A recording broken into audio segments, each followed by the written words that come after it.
ताकत, वो चीज जो सबको चाहिए मगर बहुत कम लोग जानते हैं कि असली ताकत कहां से आती है। दुनिया में दो तरह के लोग होते हैं, एक वो जो भीड़ में खो जाते हैं और दूसरे वो जो दुनिया की भीड़ को अपने इशारों पर नचाते हैं। अगर आप उस भीड़ का हिस्सा हैं जिसे नचाया जाता है तो माफ कीजिए, ये वीडियो आपके लिए नहीं है। लेकिन अगर आप वो बनना चाहते हैं जो पर्दे के पीछे से खेल को कंट्रोल करता है तो आज आप सही जगह पर आए हैं, क्योंकि आज हम बात करेंगे उस ज्ञान की जिसे सिर्फ गिने चुने लोग जानते हैं। 33rd डिग्री नॉलेज ये कोई मामूली किताब नहीं है, ये उन रहस्यों का दरवाजा है जिन्हें दुनिया के सबसे गुप्त समाज, सीक्रेट सोसाइटीज अपनी तिजोरी में छुपा कर रखते हैं। ऐसा ज्ञान जो आपको आम इंसान से अलग बनाता है, ऐसी सोच जो आपको मैट्रिक्स से बाहर निकालती है, और ऐसी रणनीतियां जो आपको इस दुनिया के खेल का मास्टर बना सकती हैं। लेकिन ध्यान रखिए, ये वीडियो थोड़ी लंबी होगी, क्योंकि सच्चा और गहरा ज्ञान वक्त मांगता है। अगर आप फास्ट फूड कंटेंट के आदी हैं तो ये वीडियो आपके लिए नहीं है। लेकिन अगर आप वो व्यक्ति हैं जो रेयर और हिडन नॉलेज सीखना चाहता है तो आगे बढ़िए, क्योंकि ये वीडियो आपकी सोच की पूरी नींव हिला सकती है। 33rd डिग्री नॉलेज बुक एक रहस्यमय पुस्तक मानी जाती है। ये किताब उन गुप्त शिक्षाओं और मानसिक स्तर की बातों पर आधारित है जिन्हें सिर्फ समाज के सबसे ऊपर के स्तर 33rd डिग्री फ्रीमेसन्स और सीक्रेट सोसाइटीज के लोग जानते हैं। इस किताब में जीवन, सत्ता, चेतना, ब्रह्मांड और मानसिक नियंत्रण से जुड़े ऐसे गहरे रहस्य बताए गए हैं जिन्हें जानना आम लोगों के बस की बात नहीं है। इसलिए अगर आप इस किताब का सार समझ लेते हैं तो आप अपनी जिंदगी का रिमोट कंट्रोल अपने हाथ में ले सकते हैं। और आज हम आपको इस किताब की पूरी समरी देंगे 7 चैप्टर्स में। इससे पहले कि हम चैप्टर 1 शुरू करें, अगर आप हमारे चैनल पर नए हैं तो अभी सब्सक्राइब कर लीजिए, क्योंकि हम आपके लिए ऐसी ही डार्क नॉलेज, सीक्रेट साइकोलॉजी और हिडन ट्रूथ्स पर वीडियो लाते रहते हैं। अगर आप भी उन लोगों में शामिल होना चाहते हैं जो भीड़ से अलग हैं, तो इस चैनल को सब्सक्राइब करना आपकी पहली सीढ़ी है। तो चलिए अब हम शुरू करते हैं। चैप्टर 1, चेतना की पहली सीढ़ी, जागो वरना गुलाम बन जाओगे। कहते हैं अगर आप खेल के नियम नहीं जानते तो इस दुनिया में खुद एक मोहरा बनकर रह जाओगे। इस दुनिया का असली खेल क्या है? शक्ति का खेल। मगर यह शक्ति केवल धन, पद या सत्ता में नहीं है। असली शक्ति है चेतना में। आपका मन जिस स्तर पर काम करता है वही आपकी दुनिया की हकीकत बनाता है। और इस चेतना को कौन कंट्रोल करता है? इसका जवाब जानना इस किताब का पहला रहस्य है। जब आप सुबह उठते हैं तो सबसे पहले क्या सोचते हैं? आपका पूरा दिन कैसे चलेगा, ये आपकी पहली सोच तय करती है। पर क्या आपको लगता है कि आपकी सोच आपकी अपनी है? यही तो सबसे बड़ा धोखा है। ज्यादातर लोग जो सोचते हैं, जो महसूस करते हैं, वो खुद नहीं करते। वो सिर्फ समाज, मीडिया और सिस्टम की डाली हुई प्रोग्रामिंग के गुलाम होते हैं। उनके दिमाग के रिमोट कंट्रोल कहीं और होते हैं। वो बस एक रिमोट कंट्रोल्ड इंसान की तरह जी रहे हैं। अब आप सोचेंगे, क्या सच में ऐसा है? तो आइए इस रहस्य को गहराई से समझते हैं। मानव समाज में दो तरह के लोग होते हैं। पहले वो जो भीड़ में चल रहे होते हैं और दूसरे वो जो भीड़ को चला रहे होते हैं। भीड़ में चलने वाले लोग हर रोज वही काम करते हैं। सुबह उठो, काम पर जाओ, पैसे कमाओ, टीवी देखो, सोशल मीडिया स्क्रॉल करो और सो जाओ। ये चक्र ऐसे चलता है जैसे कोई रोबोट अपनी प्रोग्रामिंग के अनुसार काम कर रहा हो। उन्हें सिखाया जाता है कि यही जिंदगी है, लेकिन ये सब एक झूठ है। असल में ये दुनिया एक बड़ा मानसिक खेल है जिसे चलाने वाले बहुत कम लोग हैं। उन्हें एलीट, सीक्रेट सोसाइटीज या 33rd डिग्री मास्टर्स कहते हैं। उनका काम है भीड़ की सोच को कंट्रोल करना। क्यों? क्योंकि जब आप किसी की सोच को कंट्रोल कर लेते हैं तो आप उसकी दुनिया को कंट्रोल कर लेते हैं। ये एलीट लोग क्या करते हैं? वो आपकी चेतना की पहली सीढ़ी पर ही आपको रोक देते हैं। वो नहीं चाहते कि आप अपने अंदर की असली शक्ति को जानें। वो नहीं चाहते कि आप अपनी सोच से आज़ाद हों, क्योंकि अगर आप आज़ाद हो गए तो उनकी सत्ता खत्म हो जाएगी। इसीलिए उन्होंने सिस्टम बनाया है, एजुकेशन से लेकर एंटरटेनमेंट तक। स्कूल में आपको याद करना सिखाया जाता है, सोचने की अनुमति नहीं दी जाती। आपको नंबर रैट रेस में डाल दिया जाता है। आपको डराया जाता है, अगर अच्छे नंबर नहीं आए तो जीवन बर्बाद हो जाएगा। ये डर आपका पहला प्रोग्रामिंग कोड बन जाता है। फिर आप बड़े होते हैं, आपको सिखाया जाता है अच्छी नौकरी करो, पैसा कमाओ, शादी करो, एमई भरो और मर जाओ। कोई ये नहीं बताता कि इस सिस्टम के बाहर भी एक दुनिया है, क्योंकि अगर आप जान गए कि असली ताकत चेतना में है तो ये सिस्टम ही टूट जाएगा। ये सब सुनकर आपको लग सकता है कि ये कॉन्स्पिरेसी थियरी है, लेकिन रुकिए, सच्चाई इससे भी ज्यादा कड़वी है। इस किताब के पहले अध्याय में लिखा है, man is asleep, he only believes he is awake. यानी इंसान सो रहा है, उसे लगता है कि वो जाग रहा है, मगर वो गहरी नींद में है। और इस नींद से जागना ही चेतना की पहली सीढ़ी है। आप सोचिए, जब आप किसी सपने में होते हैं तो आपको लगता है कि वो असली है। जब तक आप जागते नहीं तब तक वो सपना ही आपकी हकीकत होती है। ठीक वैसे ही आज की दुनिया भी एक सामूहिक सपना है। इसे सोशल हिप्नोसिस कहते हैं। भीड़ को सोते रहना सिखा दिया गया है और इस भीड़ को जगाना दुनिया के लिए खतरा है, क्योंकि जागी हुई भीड़ सवाल पूछती है। वो पूछती है, ये सब कौन चला रहा है? वो पूछती है, मैं कौन हूं? मुझे किसने प्रोग्राम किया? जैसे ही आप ये सवाल पूछना शुरू करते हैं, आप चेतना की पहली सीढ़ी पर कदम रखते हैं। अब सवाल है, जागेंगे कैसे? इसका उत्तर भी इस किताब में छुपा है। सबसे पहले आपको ये समझना होगा कि आप जो भी सोचते हैं वो आपका नहीं है। आपका मन 90% वही सोचता है जो आपके सबकॉन्शियस में डाला गया है। कब डाला गया? जब आप बच्चे थे। आपने जो देखा, सुना, महसूस किया, वो सब आपके अंदर प्रोग्रामिंग बन गया और आज भी वही कोड आपके दिमाग में चल रहा है। मान लीजिए कि आपका दिमाग एक कंप्यूटर है। उसमें जो सॉफ्टवेयर डाला गया है वही आपके विचारों को चलाता है। अगर आप गरीबी में पले बड़े हैं तो आपके दिमाग में मुझे अमीर नहीं बनना चाहिए का कोड होगा। अगर आपको बार बार डराया गया है तो आपके अंदर मुझे रिस्क नहीं लेना चाहिए का कोड होगा। और अगर आपको सिखाया गया है कि ज़्यादा सवाल मत पूछो तो आप कभी अपनी सोच से बाहर नहीं निकल पाएंगे। ये सब जानकर आपको क्या करना चाहिए? पहला कदम है अपनी चेतना की स्क्रीन पर चल रही फिल्म को देखना। जैसे आप एक मूवी थिएटर में बैठते हैं और स्क्रीन पर फिल्म देखते हैं, उसी तरह अपनी सोच को बाहर से देखिए। हर विचार को पकड़िए और पूछिए, ये मेरा है या डाला गया है? जैसे ही आप ये करना शुरू करते हैं, आप खुद को प्रोग्रामिंग से अलग कर लेते हैं। यही है जागने की शुरुआत। किताब के पहले अध्याय में लिखा है, observe your thoughts as a witness, not as a participant. यानी अपने विचारों को एक दर्शक की तरह देखो, जैसे आप टीवी देख रहे हो। उन्हें सही या गलत मत कहो, बस देखो। जैसे ही आप देखने लगते हैं, आपके अंदर की एक खिड़की खुलती है। आप महसूस करने लगते हैं कि आप सिर्फ शरीर नहीं हैं, आप सिर्फ दिमाग नहीं हैं। आप एक चेतना है जो ये सब देख रही है। यही चेतना की पहली सीढ़ी है। अब दूसरा सवाल, जागने से क्या होगा? जैसे ही आप अपनी चेतना को साफ करना शुरू करते हैं, आपको दिखाई देने लगेगा कि इस दुनिया का खेल कैसे चलता है। आपको दिखेगा कि कैसे मीडिया आपको डराता है, कैसे विज्ञापन आपको लोभ में डालते हैं, कैसे शिक्षा प्रणाली आपको गुलाम बनाने के लिए बनाई गई है। आप इन सबको देखेंगे और मुस्कुराएंगे, क्योंकि अब आप जान चुके होंगे कि आप इन सब के ऊपर हैं। जैसे जैसे आप जागते जाएंगे, आपका डर कम होगा, क्योंकि डर का जन्म अज्ञान से होता है। जब आप असली सच को जानते हैं तो डर गायब हो जाता है। आपको पता चल जाता है कि ये सब खेल है और आप खिलाड़ी हैं, मोहरा नहीं। इसलिए इस अध्याय का सबसे बड़ा संदेश है, खुद को देखना शुरू करो।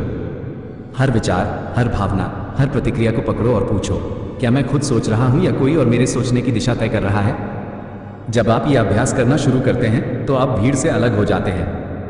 आप सामान्य इंसान से ऊपर उठने लगते हैं, क्योंकि सामान्य इंसान सिर्फ प्रतिक्रिया देता है, सोचता नहीं। अब आप सोचने लगेंगे, क्या मैं सच में सोच रहा हूं या बस प्रतिक्रिया दे रहा हूं?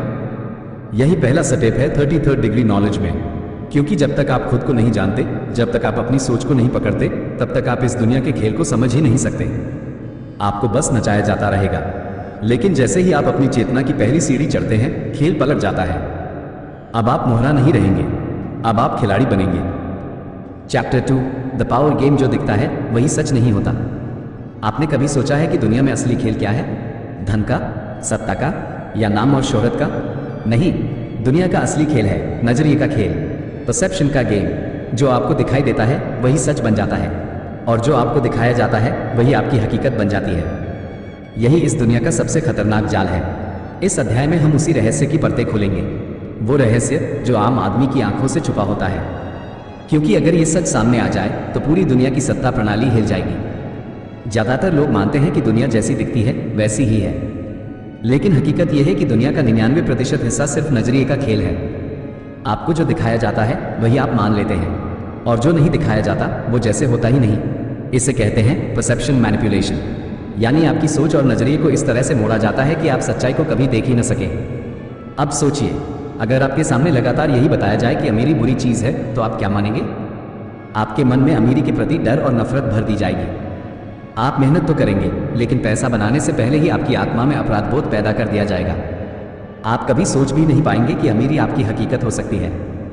यही है मानसिक दास्ता का सबसे बड़ा हथियार। इसी तरह से सत्ता भी काम करती है। राजनीति, मीडिया, धर्म, समाज, ये सब एक ही खेल के अलग अलग मोहरे हैं। इनका असली काम है आपकी नज़र में दुनिया की परिभाषा करना। ताकि आप कभी भी उस दायरे से बाहर न सोचें जो उन्होंने आपके लिए बना रखा है। किताब के दूसरे अध्याय में लिखा है, control the narrative and you control the people. यानी अगर आप कहानी को कंट्रोल कर लेते हैं तो आप लोगों को भी कंट्रोल कर लेते हैं। अब सवाल है, कहानी कौन कंट्रोल कर रहा है?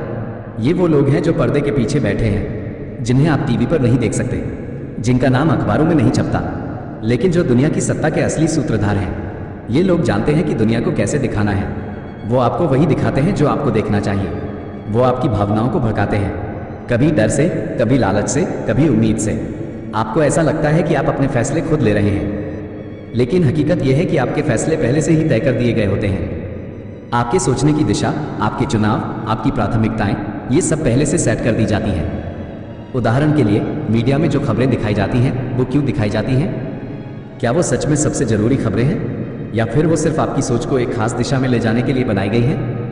आपने देखा होगा, टीवी पर बार बार डर की खबरें चलाई जाती हैं। आर्थिक संकट, युद्ध की आशंका, अपराध की कहानियाँ।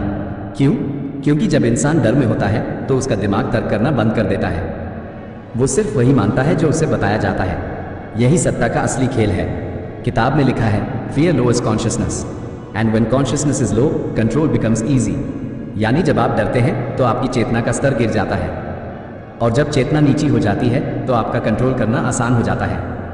इसीलिए मीडिया, सोशल मीडिया और शिक्षा प्रणाली में डर का इस्तेमाल किया जाता है। डर दिखाइए, फिर समाधान बेचिए।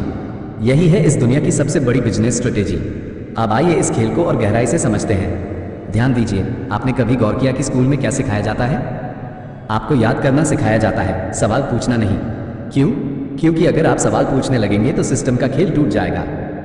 आप सोचेंगे कि मैं ये क्यों कर रहा हूँ, क्यों पढ़ रहा हूँ, क्यों नौकरी कर रहा हूँ, क्यों इसी ढांचे में जी रहा हूँ। सिस्टम नहीं चाहता कि आप ये सवाल पूछें, इसीलिए आपको रट्टा लगवाया जाता है। आपको बताया जाता है कि यही सही है, सवाल पूछना बुरा है, ज़्यादा सोचोगे तो परेशान हो जाओगे। यही है मानसिक बंधन की पहली कड़ी। अब देखिए, जब आप बड़े होते हैं तो आपके आसपास एक नकली दुनिया रची जाती है। सोशल मीडिया पर आपको दिखाया जाता है कि सब लोग खुश हैं, सबके पास पैसा है, गाड़ियां हैं, शोहरत है। आप सोचते हैं, मेरी जिंदगी क्यों ऐसी नहीं है, और फिर आप उस नकली दुनिया की तरफ दौड़ते हैं, बिना ये सोचे कि वो जो दिखाया जा रहा है वो असली भी है या नहीं। आपके दिमाग में एक जाल बिछा दिया जाता है, कंपैरिजन का जाल। जब आप खुद की तुलना दूसरों से करने लगते हैं तो आपकी ऊर्जा वहीं खत्म हो जाती है। आप अपनी असली ताकत को भूल जाते हैं, आप अपने लक्ष्य को भूल जाते हैं। आप बस एक मशीन बन जाते हैं जो दूसरों जैसा बनने की कोशिश में जिंदगी बर्बाद कर रहा है। यही है परसेप्शन मैनिपुलेशन का सबसे खतरनाक पहलू। किताब में एक और पंक्ति है, the true prison is not walls of BRICS but walls of thoughts. यानी असली जेल ईंटों की नहीं होती, बल्कि सोच की दीवारों की होती है। और आज की दुनिया में हर इंसान एक मानसिक जेल में बंद है। उस जेल का नाम है फेक रियलिटी। अब आप सोचेंगे, इससे बाहर कैसे निकला जाए, कैसे इस जाल को तोड़ा जाए? पहला कदम है जागरूक होना। जैसे ही आप समझ जाते हैं कि ये खेल चल रहा है, आप उससे अलग हो जाते हैं। आपको पता चल जाता है कि जो दिख रहा है वो असली नहीं है। तब आप अपनी चेतना को ऊपर उठाते हैं। तब आप सोचने लगते हैं, मैं क्या देख रहा हूँ, क्यों देख रहा हूँ, और किसने मुझे ये दिखाया? ये सवाल ही आपको मुक्त कर देते हैं। इसके बाद आता है दूसरा कदम, साइलेंस। चुप रहना, खुद से बात करना, भीड़ से हटकर सोचना। जब आप खुद के साथ बैठते हैं और सोचते हैं कि मुझे क्या चाहिए, तो असली जवाब मिलने लगते हैं। तभी आप समझ पाते हैं कि जो अब तक आपने चाहा वो सच में आपका था भी या नहीं। ज़्यादातर लोग जो चाहते हैं वो असल में उनकी अपनी चाहत नहीं होती, वो समाज, परिवार, मीडिया और सिस्टम की डाली हुई प्रोग्रामिंग होती है। जब आप इस सच को समझते हैं तो आप अपने असली रास्ते पर चलना शुरू करते हैं। यही है परसेप्शन मैनिपुलेशन से आज़ादी का पहला रास्ता। अब तीसरा कदम है खुद की रियलिटी बनाना। जब आपको पता चल जाता है कि दुनिया की हकीकत एक नकली पर्दा है, तो आप खुद अपनी हकीकत गढ़ सकते हैं। आप खुद तय कर सकते हैं कि आपको क्या सोचना है, कैसे जीना है और किस दिशा में बढ़ना है। यही असली शक्ति है, क्योंकि असली खेल परसेप्शन का है। जो अपने नजरिए को कंट्रोल कर लेता है वो दुनिया को कंट्रोल कर लेता है। जो खुद की स्टोरी लिखता है वो भीड़ की कहानी से ऊपर उठ जाता है। इसीलिए इस अध्याय का सबसे बड़ा संदेश है, जो दिखता है वो सच नहीं है, और जो सच है वो अक्सर दिखता नहीं है। जब आप इस रहस्य को समझ लेते हैं तो आप मैट्रिक्स से बाहर आ जाते हैं। आप मोहरा बनकर नहीं जीते, आप खेल के मास्टर बनते हैं। यही है 33rd डिग्री नॉलेज का दूसरा कदम, परसेप्शन की सत्ता को तोड़ना। क्योंकि अगर आप अपनी नज़र की सीमाओं से बाहर नहीं निकलते तो कोई और आपके लिए आपकी दुनिया गढ़ता रहेगा। लेकिन जैसे ही आप खुद की आंखों से देखना शुरू करते हैं, सारा खेल पलट जाता है। चैप्टर 3, मन और चेतना का युद्ध। जो खुद से हारा वो दुनिया से हार गया। सभी युद्धों की जड़ में एक ही युद्ध होता है, मन और चेतना का युद्ध। बाहर की दुनिया में चाहे जितनी भी लड़ाइयाँ हों, असली लड़ाई अंदर चलती है।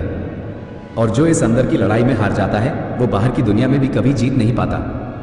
इस दुनिया में दो ही रास्ते हैं, या तो आप अपने मन के मालिक बनो या फिर मन आपका मालिक बन जाएगा। और जब मन आपका मालिक बन जाता है तब आप गुलाम हो जाते हैं।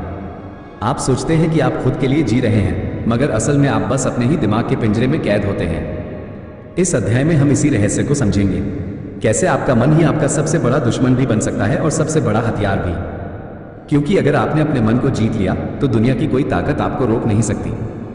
लेकिन अगर मन ने आपको जीत लिया तो आप सारी जिंदगी कच्चे खिलौने की तरह टूटते रहेंगे। तो सवाल यह है, मन और चेतना का युद्ध आखिर होता क्या है? आइए इसे एक कहानी से समझते हैं। मान लीजिए आपके अंदर दो आवाजें हैं। एक आवाज आपको कहती है, उठो, कुछ बड़ा करो, अपने जीवन को एक मकसद दो, अपनी शक्ति को जगाओ। दूसरी आवाज कहती है, रहने दो, अभी आराम कर लो, बाद में देखेंगे। सब तो ऐसे ही कर रहे हैं। ये दो आवाजें हर इंसान के अंदर चलती रहती हैं।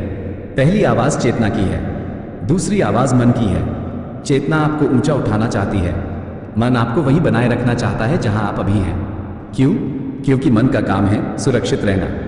मन खतरे से डरता है, मन बदलाव से डरता है।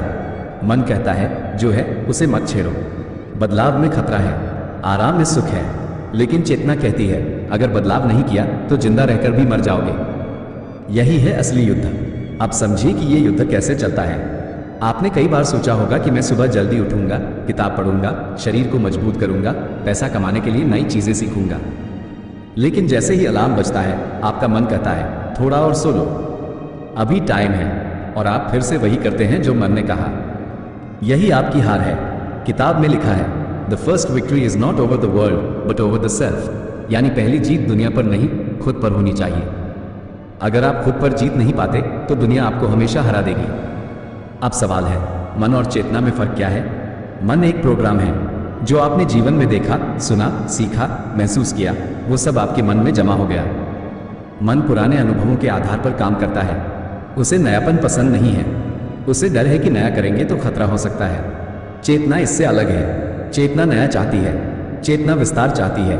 चेतना कहती है बढ़ो, आगे बढ़ो, खुद को बदलो। यही वजह है कि मन और चेतना में हमेशा संघर्ष चलता है। अगर आप मन की सुनते हैं तो वहीं के वहीं रह जाते हैं। अगर आप चेतना की सुनते हैं तो बदलाव की राह पर चलते हैं। अब आपको यह भी समझना होगा कि इस दुनिया का सिस्टम चाहता है कि आप हमेशा मन के कंट्रोल में रहें। क्यों? क्योंकि अगर आप चेतना से काम करने लगेंगे तो आप सिस्टम के दायरे से बाहर निकल जाएंगे।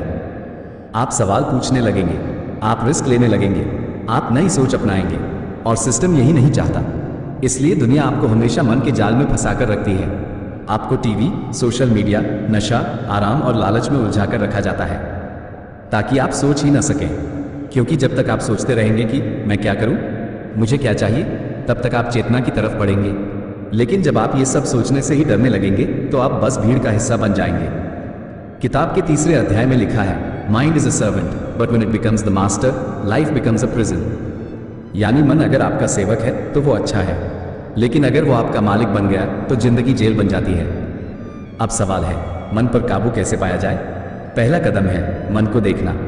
जब भी कोई विचार आए उसे पकड़िए और देखिए कि वो कहां से आया है। क्या वो डर से आया है? क्या वो पुरानी आदतों से आया है? क्या वो आलस से आया है? या वो सच में आपकी चेतना की आवाज है? जैसे ही आप विचारों को देखना शुरू करते हैं वो कमजोर होने लगते हैं, क्योंकि विचारों की ताकत छुपे रहने में होती है। जैसे ही आप उन्हें उजागर करते हैं उनका असर कम हो जाता है। दूसरा कदम है डिसिप्लिन। मन कहेगा आज नहीं, कल से करेंगे। चेतना कहेगी अभी करो। आपको चेतना की सुननी है। हर रोज एक छोटी सी जीत हासिल करनी है। सुबह उठने में मन हारे, किताब पढ़ने में मन हारे, खुद पर काम करने में मन हारे। हर बार जब आप मन को हरा देते हैं तो आपकी चेतना मजबूत होती है, आपका आत्मबल बढ़ता है, आप खुद पर विश्वास करना सीखते हैं। तीसरा कदम है खालीपन से दोस्ती। जब आप बैठकर खुद के साथ वक्त बिताते हैं तो मन बेचैन हो जाता है। वो आपको बार बार सोचने के लिए मजबूर करेगा, कभी पुराने दुख याद कराएगा, कभी भविष्य की चिंता दिलाएगा, लेकिन आपको बस देगा। यही असली मेडिटेशन है। किसी मुद्रा में बैठना जरूरी नहीं, जरूरी है खुद को देखना। अब आप सोच रहे होंगे अगर मैं मन को हरा दूं तो क्या होगा? तो सुनिए, जैसे ही आप मन पर जीत हासिल करते हैं, आप दुनिया के असली खेल को देखने लगते हैं। आप समझ जाते हैं कि डर, लालच, नफरत और मोह ये सब बस मन के जाल हैं। जब आप इनसे ऊपर उठते हैं तो आप खुद को जान लेते हैं। तब आपको पता चलता है कि आप केवल शरीर नहीं हैं, केवल दिमाग नहीं हैं, आप चेतना हैं। तब आपको यह भी दिखने लगता है कि दुनिया की सत्ता कैसे काम करती है, कैसे लोग दूसरों के मन को पकड़कर उन्हें गुलाम बनाते हैं, कैसे कंपनियां, नेता, धर्म और समाज आपका मन अपने हिसाब से घुमाते हैं। और तब आप इस खेल से बाहर आ जाते हैं। यही है असली आज़ादी। किताब के तीसरे अध्याय में आखिरी पंक्ति है, the real war is always within, win there and you win everywhere. यानी असली युद्ध हमेशा अंदर होता है। अगर आप वहां जीत गए तो बाहर की हर लड़ाई अपने आप आसान हो जाती है। तो इस अध्याय का सार है, अपने मन को देखो, उसे समझो और धीरे धीरे उस पर काबू पाओ। यही चेतना की तीसरी सीढ़ी है। यही 33rd डिग्री नॉलेज का तीसरा रहस्य है। क्योंकि जिसने अपने मन को जीत लिया वो दुनिया का सबसे बड़ा विजेता बन गया। चैप्टर 4, दुनिया को चलाने वाला असली नियम। शक्ति केवल दिखावे में नहीं, छुपे हुए नियंत्रण में है। जब भी आप सत्ता की बात सोचते हैं, आपके दिमाग में क्या तस्वीर बनती है? कोई राजा, कोई तानाशाह, कोई बड़ा बिजनेसमैन या नेता? वो जो सामने दिखता है, क्या वही असली शक्ति है? नहीं, दुनिया की असली सत्ता वो है जो आपको दिखाई नहीं देती, जो पर्दे के पीछे से खेल खेलती है, जो लोगों की सोच, फैसले और दिशा को बिना दिखे नियंत्रित करती है। और इस अध्याय में हम उसी छुपी हुई शक्ति का रहस्य समझेंगे। किताब में लिखा है, true power is not in being seen but in being unseen while controlling everything. यानी असली ताकत दिखावे में नहीं होती, असल ताकत तो वो है जो छुपकर सब कुछ चलाती है। आइए इसे गहराई से समझते हैं। दुनिया में जो भी बड़े बदलाव होते हैं वो अचानक नहीं होते। कोई आर्थिक संकट हो, कोई युद्ध हो, कोई नई टेक्नोलॉजी आए या समाज में नई सोच फैले, ये सब प्लान के तहत होता है। किसका प्लान? उन लोगों का जो पर्दे के पीछे हैं, जो आपको दिखते नहीं लेकिन सबको नचा रहे हैं। किसी भी समाज को कंट्रोल करने के 4 सबसे बड़े हथियार होते हैं, धन, जानकारी, भय और नियंत्रण। अगर आपके पास ये चारों हैं तो आप दुनिया की भीड़ को जैसा चाहें वैसा नचा सकते हैं। अब सोचिए, कौन सा धन सबसे बड़ा है? पैसा? नहीं, सबसे बड़ा धन है जानकारी। क्योंकि जिसके पास जानकारी है वही भविष्य देख सकता है, और जो भविष्य देख लेता है वही दुनिया को मोड़ सकता है। किताब में लिखा है, information is the new gold, the one who controls information controls the future. आज के दौर में दुनिया को चलाने वाली असली चीज डेटा है। आप क्या सोचते हैं, क्या खरीदते हैं, किससे बात करते हैं, क्या देखते हैं, ये सब जानकारी जमा की जाती है। फिर उसे बेचकर आपकी आदतों, भावनाओं और फैसलों को नियंत्रित किया जाता है। आपको लगता है कि आप खुद सोचते हैं, मगर आपकी सोच को पहले ही गाइड कर दिया जाता है। जब आप मोबाइल पर किसी प्रोडक्ट का विज्ञापन देखते हैं और वो आपको बार बार दिखता है, तो आपका मन धीरे धीरे उसे सही मानने लगता है। यही माइंड प्रोग्रामिंग है। अब आप सोचिए, अगर किसी के पास करोड़ों लोगों के डेटा हो तो क्या वो उनकी सोच को बदल सकता है? बिल्कुल। और यही आज हो रहा है। आपका मोबाइल, इंटरनेट, सोशल मीडिया, ये सब आपकी आदतों को ट्रैक कर रहे हैं। जिसके पास ये डेटा है वो दुनिया की भीड़ को अपने इशारे पर नचा सकता है।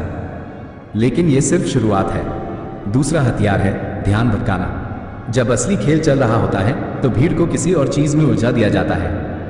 कभी किसी सेलिब्रिटी की शादी की खबरें, कभी क्रिकेट, कभी विवाद। मीडिया हर समय आपकी नजर को इधर उधर घुमाता रहता है ताकि आप असली मुद्दे को न देख सकें। इसे कहते हैं डिवाइड एंड डिस्ट्रैक्ट पॉलिसी। लोगों को आपस में लड़वाओ, ध्यान भटकाओ और फिर असली खेल को छुपाकर आगे बढ़ते रहो। अब तीसरा हथियार है डर। जब आप किसी को डरा देते हैं तो वो तर्क करना छोड़ देता है। डर से इंसान की सोच सीमित हो जाती है, वो बस सुरक्षा चाहता है। यही वजह है कि दुनिया में डर का व्यापार सबसे बड़ा है। बीमा कंपनियां, सुरक्षा एजेंसियां, स्वास्थ्य सेवाएं सब डर बेचते हैं। डर का व्यापार सबसे महंगा व्यापार है। किताब में लिखा है, a fearful mind is easy to program. यानी जब कोई डर में होता है तो उसे प्रोग्राम करना बहुत आसान हो जाता है। अब चौथा और सबसे खतरनाक हथियार है छुपी हुई सत्ता। दुनिया में जो भी बड़े बड़े नाम दिखते हैं वो असली खिलाड़ी नहीं हैं, वो तो मोहरे हैं। असल में खेल खेलने वाले लोग पर्दे के पीछे हैं। उनके पास न तो कोई सरकारी पद होता है, न कोई सीमा। वो गुप्त संगठनों में होते हैं। उनके पास पुरानी सभ्यताओं से लिया गया गुप्त ज्ञान होता है। किताब में बताया गया है कि दुनिया के बड़े बड़े बदलावों के पीछे हमेशा कुछ गुप्त समूह होते हैं। जैसे प्राचीन समय में इल्यूमिनाटी, फ्रीमेसन्स या टेम्पलर्स हुआ करते थे। आज भी दुनिया में ऐसी गुप्त शक्तियां हैं जो समाज की दिशा तय करती हैं। आपने देखा होगा कि अचानक कोई नया ट्रेंड चल पड़ता है, कोई नई सोच, कोई नई आदत, कोई नई तकनीक। आपको लगता है कि ये सब खुद ब खुद हो रहा है, लेकिन असल में ये सब सोशल इंजीनियरिंग है। मानव मन को दिशा देना एक कला है, और ये कला गुप्त समाजों के पास होती है। वो जानते हैं कि किस तरह से जनमानस को मोड़ा जाए, कैसे किसी सोच को वायरल बनाया जाए, कैसे किसी विचार को जनता के दिमाग में बैठा दिया जाए। किताब में लिखा है, the masses are not led by truth but by carefully constructed illusions. यानी जनता को सच्चाई से नहीं बल्कि एक सुनियोजित भ्रम से चलाया जाता है। अब आप सोचेंगे, क्या हम सब मरे हुए हैं? क्या हमारे पास कोई विकल्प नहीं है? तो सुनिए, विकल्प हमेशा होता है, लेकिन विकल्प उन्हीं के पास होता है जो जागे हुए हैं, जो जानते हैं कि खेल क्या है, जो अपनी सोच को खुद चलाते हैं। इसलिए पहला कदम है खेल को समझना। जैसे ही आप समझ लेते हैं कि दुनिया में असली सत्ता कहाँ है, आप अपने ऊपर काम करना शुरू कर सकते हैं। आप अपने डर को पहचान सकते हैं, आप अपने डेटा को सुरक्षित रख सकते हैं, आप अपनी सोच पर काबू पा सकते हैं, क्योंकि असली शक्ति बाहर से नहीं आती, वो भीतर से आती है। जब आप खुद को बदलते हैं तो आप भी इस दुनिया के नियमों को समझने लगते हैं। तब आप देख पाते हैं कि कौन असली खिलाड़ी है और कौन बस मोहरा। आप भी अपनी छोटी सी दुनिया के मास्टर बन सकते हैं। जब आप अपने घर, अपने मन, अपने आसपास की दुनिया को सही दिशा में ले जाते हैं तो आप भी सत्ता का हिस्सा बन जाते हैं। असल में 33rd डिग्री नॉलेज का यही उद्देश्य है, आपको दिखाना कि असली शक्ति छुपी हुई है। दुनिया के सामने जो चमक रहा है वो अक्सर असली नहीं होता। असली खेल तो पर्दे के पीछे चलता है। जो उस पर्दे को समझ गया वही असली विजेता है। इस अध्याय का सबसे बड़ा संदेश है, जो दिखता है उससे मत बहको, जो नहीं दिखता उसकी तलाश करो, क्योंकि असली शक्ति हमेशा छुपी होती है। यही है 33rd डिग्री नॉलेज का चौथा रहस्य। दुनिया को चलाने वाले असली नियम को समझो, वरना आप भी बस भीड़ का हिस्सा बनकर रह जाओगे। चैप्टर 5, सोच की दीवारें। जब तक तुम खुद को नहीं पहचानते तब तक दुनिया तुम्हें इस्तेमाल करती रहेगी। जब भीड़ किसी एक दिशा में भागती है तो समझ लीजिए कि वहां सोचने की इजाजत नहीं है, क्योंकि भीड़ के लिए सोचना खतरनाक होता है। सोच से सवाल पैदा होते हैं और सवाल सत्ता को परेशान करते हैं। इसलिए इस दुनिया को चलाने वाले लोग आपको सोचने की इजाजत नहीं देते। वो आपको काम में उलझा देते हैं। लाइफ को एक ऐसी दौड़ बना देते हैं जिसमें बस दौड़ते रहो, न रुकने का वक्त, न सोचने का। लेकिन सवाल यह है, आप कौन हैं? क्या आप वो हैं जो समाज ने आपको बताया है, या वो हैं जो आप सच में हैं? किताब के 5वें अध्याय की पहली पंक्ति है, most people are not living their lives, they are living a role assigned to them. यानी ज्यादातर लोग अपनी जिंदगी नहीं जी रहे, वो बस एक किरदार निभा रहे हैं जो उन्हें सौंप दिया गया है। आप जन्म लेते हैं, फिर समाज, परिवार, शिक्षा व्यवस्था आपको एक रोल दे देती है। किसी को कहा जाता है तुम डॉक्टर बनोगे, किसी से कहा जाता है तुम पढ़ाई में कमजोर हो, तुम्हारा कुछ नहीं हो सकता। किसी को बताया जाता है तुम गरीब हो, तुम्हें छोटा ही रहना है, और धीरे धीरे इंसान खुद को वही मान लेता है जो उसे बताया जाता है। यही है सोच की दीवारें, जो समाज, स्कूल, धर्म और मीडिया ने आपके चारों तरफ खड़ी कर दी है। अब सोचिए, जब एक बच्चा बड़ा होता है तो वो अपने आसपास जो भी देखता है वही उसकी दुनिया बन जाती है। अगर उसके आसपास डर, गरीबी, दुख और सीमाएं हैं तो वो सोचता है कि दुनिया ऐसी ही होती है। उसका मन उसी फ्रेम में सोचने लगता है। किताब में लिखा है, the mind is a room with walls built by society. यानी मन एक कमरा है जिसकी दीवारें समाज ने बनाई हैं। जब तक आप उन दीवारों को तोड़ते नहीं तब तक आप अपने असली रूप को जान ही नहीं सकते। अब सवाल है, ये दीवारें बनती कैसे हैं? पहली दीवार है आत्म छवि की दीवार। आपके अंदर एक छवि बनाई जाती है, तुम कमजोर हो, तुम समझदार नहीं हो, तुम सिर्फ इतने तक ही कर सकते हो, और आप इस छवि को सच मान लेते हैं। दूसरी दीवार है डर की दीवार। अगर आप कुछ नया करना चाहें तो डराया जाता है। अगर असफल हो गए तो, अगर सबने मजाक उड़ाया तो, अगर हार गए तो।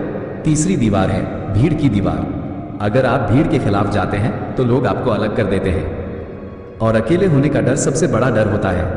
इसीलिए लोग भीड़ के साथ बहते रहते हैं, चाहे वो गलत ही क्यों ना हो। चौथी दीवार है सिस्टम की दीवार। स्कूल से लेकर नौकरी तक सिस्टम आपको सिखाता है कि बस नियम मानो, सोचने की जरूरत नहीं, बस जो बताया जा रहा है वही करो।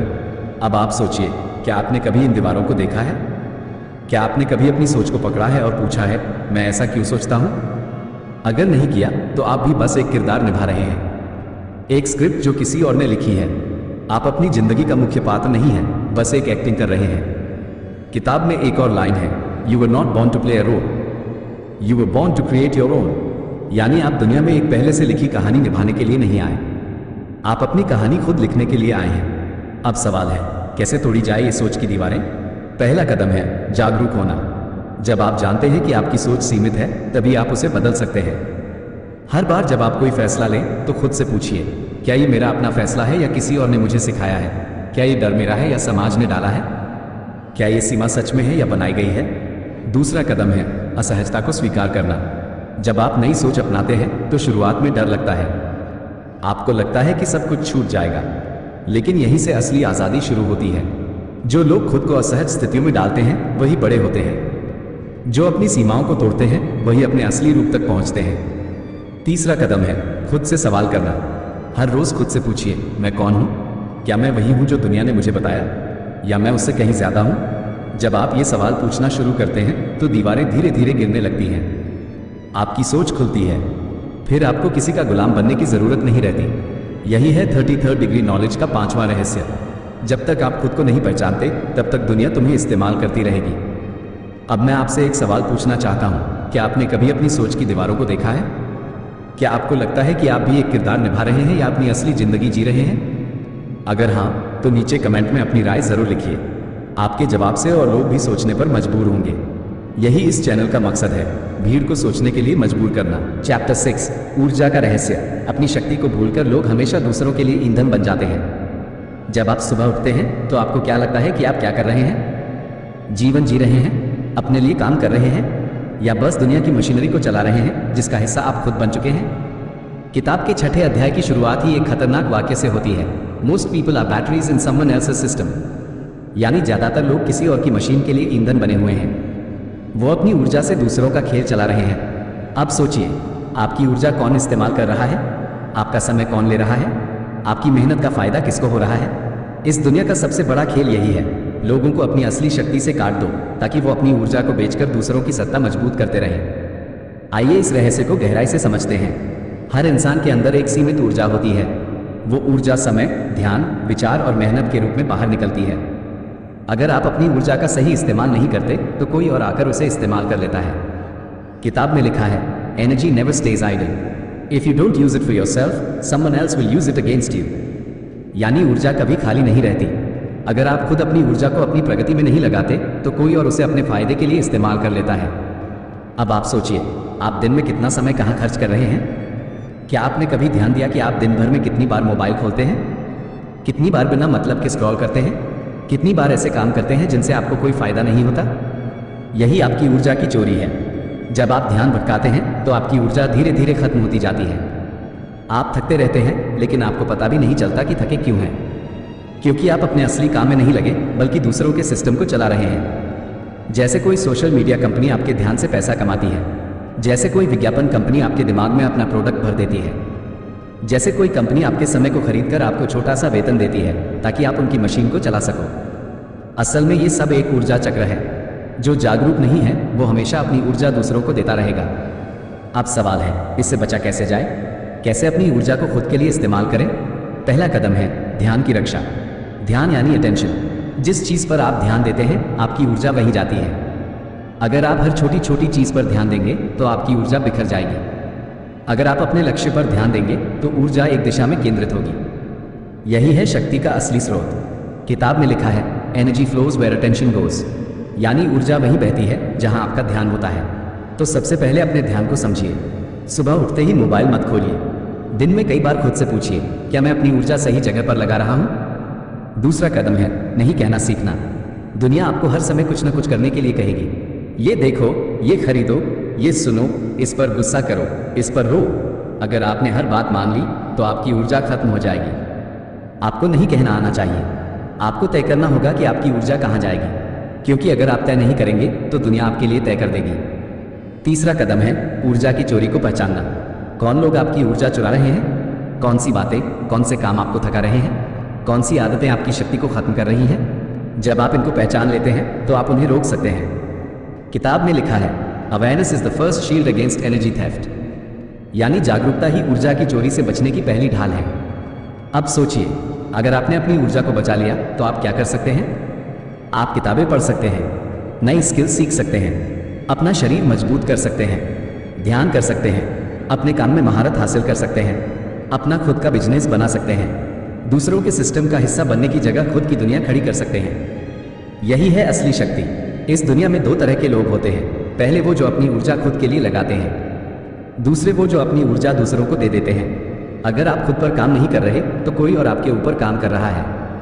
अगर आप अपनी शक्ति को नहीं जगा रहे तो कोई और आपको इस्तेमाल कर रहा है। यही है 33rd डिग्री नॉलेज का छठा रहस्य। ऊर्जा का खेल समझो।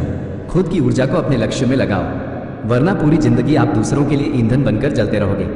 अब मैं आपसे एक सवाल पूछता हूँ, क्या आपको लगता है कि आप अपनी ऊर्जा का सही इस्तेमाल कर रहे हैं, या आप भी दिन रात अपनी शक्ति को दूसरों के सिस्टम में खर्च कर रहे हैं?